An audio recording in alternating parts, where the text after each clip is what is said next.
Hello, ladies, gentlemen, everyone in between and beyond. My name is Taylor, and welcome to the demo for Skystead Ranch, a small little indie Kickstarter campaign that should be starting October 3rd, the day this video goes live, that I really wanted to bring to you today.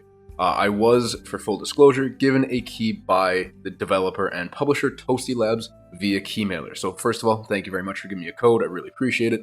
Second of all, I will not let that affect my opinion on this game, or what this game could and probably should become. Now, with me recording a little early, the Kickstarter campaign has not launched yet, so I don't know what their stretch goals are, what their intended fixes are, or what their overall asking price is going to be. But I kind of wanted it that way so I could give my raw opinions on the game, where I feel it could improve, what I feel needs to be taken out or added in. And I do, again, want to stress that this was a demo, not an alpha build, not a pre-alpha build, not even a beta build, and definitely not early access. So there's going to be a lot of things that are missing. It's not feature complete. It's not gonna feel or look, hopefully, as good as it will upon full release. So just keep all those things in mind as you're watching the footage, as I had to keep them in mind while experiencing this demo. So the first thing I did want to address with this demo is it's not the prettiest game I've ever played, and that's fine. I am okay with more, not even like anime style characters, but just like the more 3D kind of boxy style. I think that's fine. If the developer chooses to stay with that, that's okay with me. I was not a particular fan of the way the character model looked, but again, beauty is in the eye of the beholder. Just because I don't like it doesn't mean there's plenty of people who won't love it. And I also wanted to address the way that the camera works. Now, the game originally mentions it is a top-down game, and I was thinking, wait, what? I'm looking at very much at this, in kind of not necessarily first person, but like I'm looking at the character head on. And I was really confused until about, I would say 10-15 minutes in, when I accidentally scrolled my scroll wheel, and it zoomed the camera way out, and I was like, oh, okay, I see how this could be top down. It is honestly not the greatest camera, and it doesn't really feel right at any angle, like whether you're looking at the character straight on or you're kind of way up on the sky. I couldn't find a position that felt right for me. I do feel if they want to do it, they're going to want to try to find somewhere between like the starting angle and then like the very top angle, somewhere in the middle where you're kind of looking at them, at almost a 45-degree angle kind of a thing. Because you really, when you're zoomed in too far, you cannot see what's around you, whether it's in front of you, behind you, doesn't matter. But when you're zoomed out, there's just so much space to look at, and your character takes up so little real estate in that view.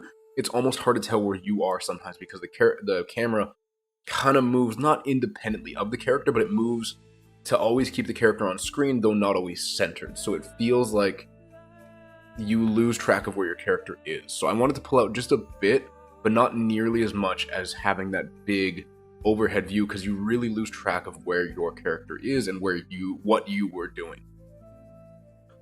In addition to that, I wanted to mention the interesting idea of the grid system. Now, clearly they have laid out the islands on this big grid space, because you're using a series of squares when you cast a spell, but for some reason they have made those squares form a circle. Now, to me, it's not the most intuitive thing, especially to try to shape something, because like if I'm working on a grid system, I want to work on a grid system. I want it to be just nice square or rectangular lines, going row by row by row. I want everything to feel uniform, to look nice, and it can, but it's really hard to line that up with this massive circle that you're given at the beginning.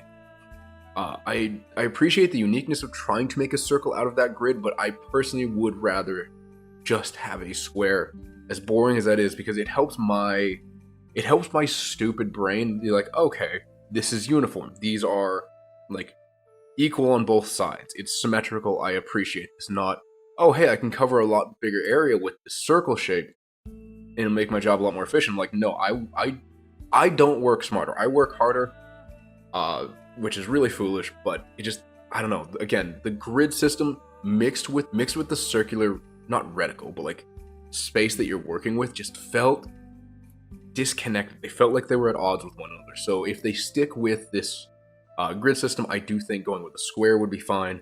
But if they went with more of a just kind of a a whole circle. You don't have the weird kind of edges that are created by combining the grid system and the circle, but just make it one like actually circular shape with soft edges, not these square hard edges. That would work too. I would be fine. I just kind of want one or the other. I don't like this combination of both. Now, in addition to that, I did also want to talk about the environment that you're in. So they give you a lot of space from the looks of it. And I think it's honestly too much, especially when you're just starting out, because there's so much space. You as the player you get not necessarily overwhelmed, but really confused. Like with something like Stardew, yes, there's a lot of space, but you can kind of start planning out in your head, okay, this is where I want the farm, these are where I want the animals, this is where I might want the buildings. And again, I don't know how many buildings or what kind of construction capabilities are going to be in this game, but it felt like way too much space for me to be clearing out right off the bat. And it became really, not overwhelming, but really discombobulating, really confusing as to like, okay, where do I want to put stuff? Because like, I've got all this space up here, but then suddenly I'm, running down for a good 2 minutes. And I was like, why do I have so much space here? I appreciate the creativity to kind of really experiment with what I want to do, but at the same time, it makes it hard to visualize just everything as one big solid piece when all you can see at one time is less than 10% of that. And then they put another island beside it, and it's just like, I appreciate the ambitiousness of it. I appreciate the intentions behind it, but I do feel it is far too much too quickly for the player to wrap their heads around. I think if you shrink down the game space to one island at first, make it a smaller island, you would A, be able to put more things on that island, like you'd be able to put more time into that one smaller space, and B, it gives the player this opportunity to think about, okay, what do I want to put here? How do I want to set this up? Where do I want meadows or berry bushes, which are mechanics I'll be getting into shortly, and then where do I want, other animals to go? And I don't know how many animals there are, as I've experimented a little bit, but it kind of told me, okay, Demo's Gun, you can keep playing. I only went a little bit after that because I kind of thought I've seen what I needed to see. So let's get into the actual mechanics of the game. So you play as a little person with a nook, or what I would call a staff, who can basically cast magic to get rid of barren soil from the looks of it, and then turn it into, as far as I could tell based on the billboard, what the game considers dead soil. What I would imagine is kind of like blank soil you can plant or do whatever you want with it. You also use this magic staff or nook to fire bolts of energy at rocks, trees, bushes, grass, like just what you want to cut down. It replaces your axe, your pick, your hoe, your scythe, you would find in Stardew, with just this one magical tool. I'm fine with that, but it does get a little disorienting, and I do think the UI needs a lot of work. But again, demo, not feature complete, I totally understand that, so please take all of my criticisms, everything I say, with a massive just handful of salt, because these are things I'm sure the developers have thought about themselves and will work on over time, especially as the Kickstarter opens up and they get more feedback from the community or creators like myself who has reached out and asked if I can play it for them.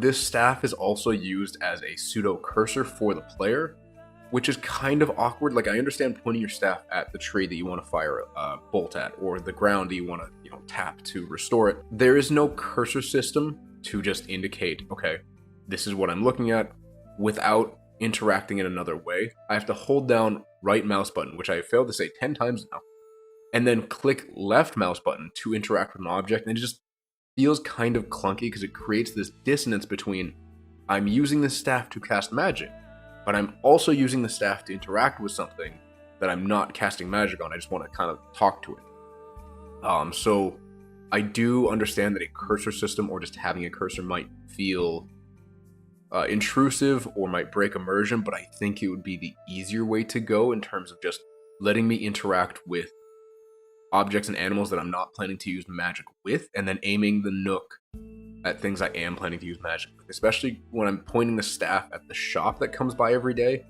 and then suddenly I'm using it, it's like, okay, it feels weird. It doesn't even feel bad per se, like it's not the worst thing that you have to aim and then click on it, it's just, it feels needless that I have to aim first and then click on the shop when the shop is just right there, and my brain goes just, oh, click on it, and then I click on it, it's like, why did nothing happen?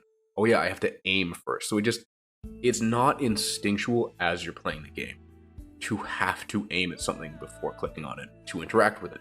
Speaking of the shop, it's probably a good time to bring that up. So the game does have a day-night cycle, though there is no UI yet to indicate, time of day, when night will start.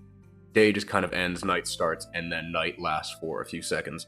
But this airship, which acts as your shop, acts as, I imagine, a pretty pivotal point in terms of like getting new materials, getting new spells for your staff, things like that. Because it does give you a few of those already.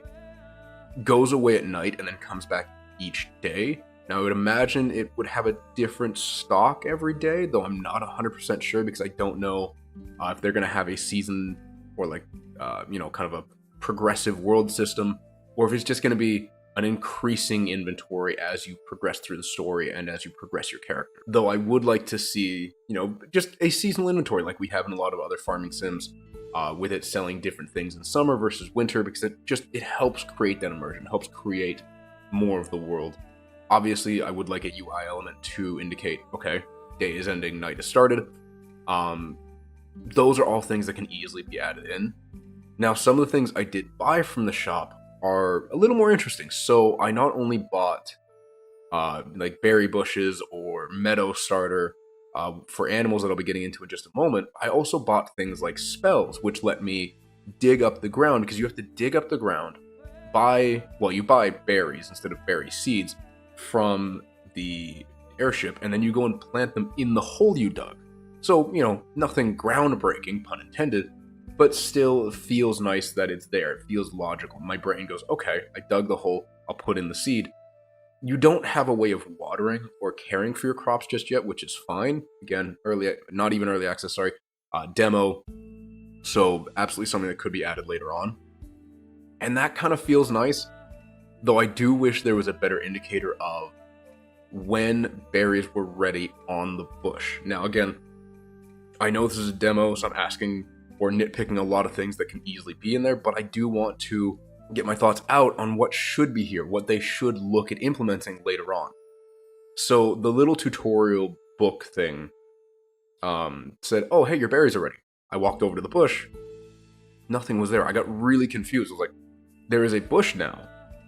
And I wasn't sure if I was just clicking on it wrong.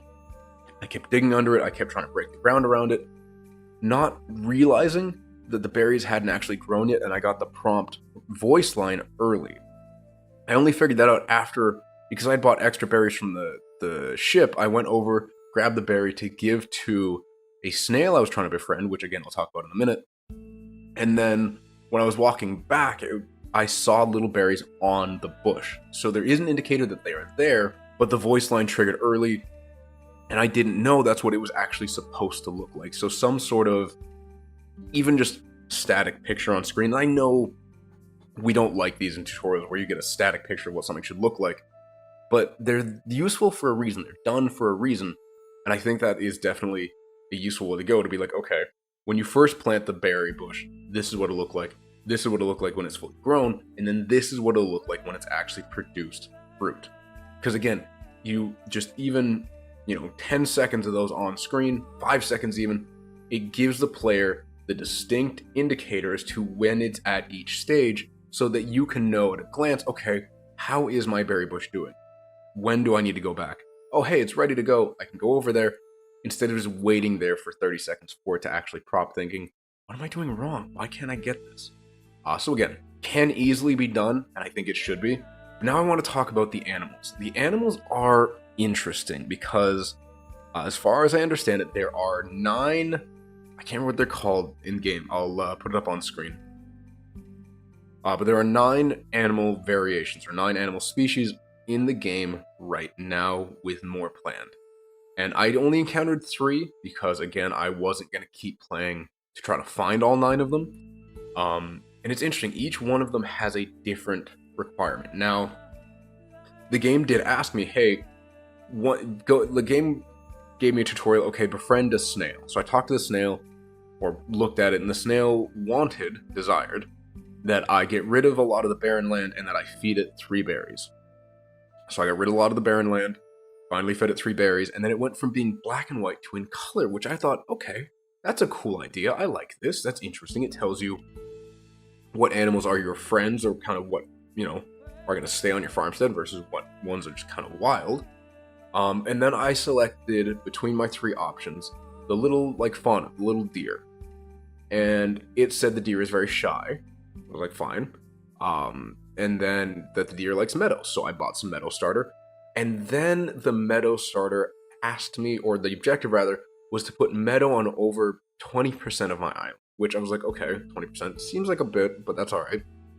Until I started and realized this is an insane amount of meadow. This is an insane island size. So I'm going to have it up on screen, but like just the amount of meadow I had to put down to constitute that 20% is massive. And this is what I was meaning earlier when I said the islands are too big for the player. They're overwhelming to the point where you can't wrap your head around, what do I want to be meadow? Where do I want to put my berry bushes? And there's 300 feet of space between them. Like it is 2 football fields in terms of its size, or at least that's what it feels like.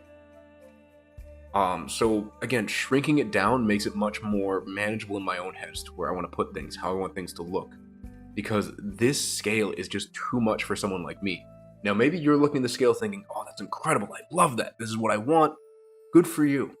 But for me, and I would imagine for many other players, it's very much just too much. It's too big for me to picture all as one island. I can't think, okay, this will go in the right corner, this will go in the left corner, and then, these other things will go in the bottom corners.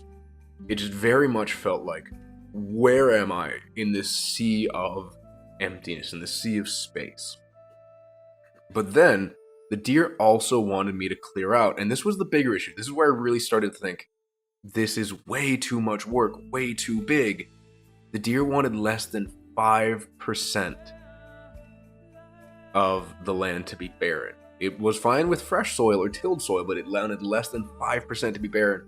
So I had to go around the whole map and do it, and that's when I realized just how big this map is.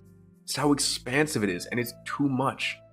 It is too big for me to be running around, trying to find every little bit, and there was a tracker on screen to tell me my percentage. Or rather, no, there wasn't. There was a tracker when I went to the deer to be like, hey, is this enough? And I could see at a glance on the little thing that popped up, okay, you're at this percentage.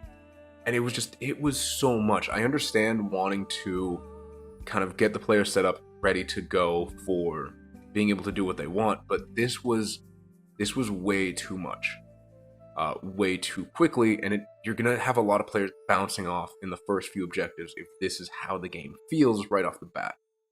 So real quick, there is one mechanic I unfortunately forgot to mention in the first recording, so this is being processed in a secondary recording. Anyway, there is a mechanic around the currency of the game. Now, whenever you clear up land or get rid of a rock, tree, or anything like that, talk to an animal you haven't seen before, make friends with an animal, you get this little glowing orb thing that seems to act as currency, and you do get a counter in the top left corner of your screen that says, okay, this is how much you have. And then this currency you can spend at the airship to buy different things. Now, I think it's an interesting idea to replace, traditional experience with currency that's made by progressing the world state. And I'm really curious to see how it goes in terms of balancing, because I ran into an issue where I talked to these creatures, these animals that I hadn't befriended yet, and I'm assuming it's just because it's, a demo, that it's a bit of a bug. I could click on them continuously and just keep getting this currency, so like I could just amass hundreds, if not thousands, if I wanted to, just super quickly. I don't think that's how that's supposed to work. But it was just a little interesting mechanic. Again, I wanted to shout out, make sure everything was there in the video. One more thing I forgot to mention, and it's kind of a cute touch. When you befriend an animal, it goes from being black and white to being in color. So you kind of know which ones are going to stick around versus which ones are wild. Again, I think that's a really cool idea. Just wanted to make sure that was in there. On to my final thoughts. Now, I don't want to change things. I don't want to tell the developers that they should change core elements of their game, because this is their vision. This is not mine, and I understand that. They worked hard for a year on this, and I think that's incredible. That being said, I have to be willing to give a critique, to give constructive criticism, and in my mind, this is too much. It is too large, and I don't know if the barren soil mechanic is the right way to go, because you're clearing off so much land that you're then ready to plant in, but it just, I don't know, it feels like you're missing a step when you're just clearing the land, making it ready to plant. It feels like there should be a difference between kind of regular soil, barren soil, but then soil that's ready to be planted, right? So, and I can't imagine adding that third step to this entire island, or even 20% of it, just because of how big that is. So I think they should really bring down, focus in, and shrink the scope of the island, and it'll be a lot better. But eventually I did get to fauna. That is the point where the tutorial ended. And there were other animals or creatures, because I think there was a ghost thing that I kept talking to, kicking around the island that had different requirements as well. And I don't know, I couldn't bring myself to keep playing, not because it wasn't fun, like it was fine. There was nothing really bad about it. There were some small annoyances, but again, it's a demo, these things can change, but there was nothing to really hook me. I could see where they wanted to go, especially after I unlocked the second island, because there was, the mine shaft there that had been locked up, and they were clearly in the screenshots on the Steam page, because there is a Steam page for this. I'll also link that in the description down below. There were more creatures, more things to interact with, and I'm really curious to see where this goes, because to me, this almost feels more like an animal game, or like an animal farm game, than it does kind of like a Stardew Valley or a Harvest Moon even. Like, it feels more like you're taking care of the animals or doing things that way than you would be planting crops, though I cannot be sure because obviously demo, not feature complete, and I don't know, purposely don't want to know, what their goals are with this game, because I wanted to see what mindset it put me in with just the demo. And I'm okay with it being like an animal farm game. That's fine with me. But I think they need to make sure they really focus in on their vision of what they want it to look like, how they want to control the animals. And again, a smaller play space would help them do that a little better. I think it's a little ambitious for what it is right now, but I also think this team was able to put this together in a year, and they clearly have not put, or rather, I have not seen everything they have put into this demo. Now, they said there was 9 varieties, 9 species of creatures, and again, that is a lot, and I think that's great. I'll see you in the next one. Bye. Their vision develops. I want to see where their idea goes, because as long as it goes in the right direction, if it goes towards taking care of animals and kind of making diverse environments for them, I think that's a great angle, because not an angle a lot of these games have done. Yes, that you care for animals in all of these games, and they provide you with certain materials, but if you had a game that was primarily focused on the animals, on taking care of their specific needs, it could almost be like a Zoo Tycoon type thing, where you take care of animals with their specific requirements, but you don't show them off to people. You kind of mix that with the farming simulator to give that a sense of, okay, these are my animals, I raise them, and then maybe I, get products from them to sell, or I sell them off myself. And you can really develop a connection with these animals if that's the direction you choose to go. And I think that would be really interesting, because there's not a lot of games in the space right now, and hopefully won't be in the next couple of years if they get enough money to continue development on the game, to really, capitalize on that idea. So I think this game has a ton of potential, but it needs to get there, and I hope it will. This team is incredibly talented from what I can tell. Putting it together in a year is totally reasonable. They have a lot of good ideas. They have some ideas that I maybe don't agree with, and that's okay. So once again, I will link the Kickstarter in the description down below. If you've watched this far, thank you so much for being here. I really appreciate it. Make sure you hit a like, comment, subscribe, the YouTube stuff. It really helps out the channel, and I would love to get more games like this out on the channel. Help out smaller teams, help out smaller creators. It's exactly why I do things like the art table. It's a great cause in my opinion. These are a good team, and I do hope their Kickstarter does well. I am unfortunately not in a position to support it myself, though I'm happy to share it and will encourage you to support it if you are able to. If not, totally fine. Share the video with your friends. Maybe someone out there is going to find this and think, oh, this is great. I love this. I want to support the heck out of this game. And then hopefully developers can find the funding they need to really see their vision come to fruition. With all that being said, thank you once again for being here, sticking out with this video. It's a little longer than I anticipated, and that's totally fine.